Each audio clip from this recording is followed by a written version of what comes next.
Save time. So instead of doing 10 slices, you just push it down once. It's all sliced. The small dicer saves even more time. There are 11 blades on each side, so 22 cuts. You still need to peel your potatoes and slice them up to the width of these grates. Put them on, one quick fast motion.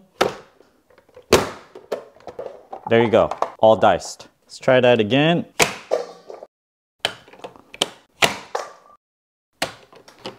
And with a section of cucumber.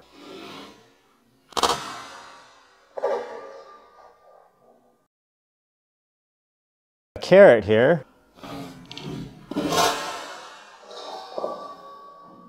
Trying it with a tomato. If you push straight, wow, slices pretty well. Fine slicer.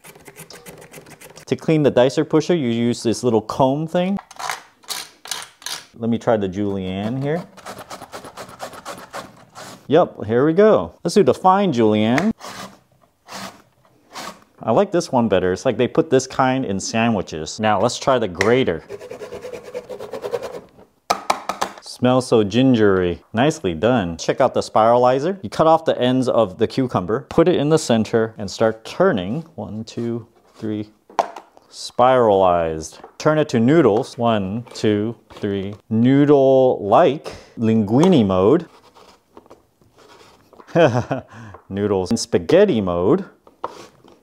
I like my noodles a bit thinner. If you're towards the end, you want to put the end piece on and then keep on doing your thing. And you won't cut your fingers. There's a little bit left in here. You gotta remove that. I've got the end piece of a carrot attached to the end. Do the rest of it. Towards the end, you can push down on this. Okay, let's see what's left. Then you just toss this piece away. Bunch of carrots, all julienne.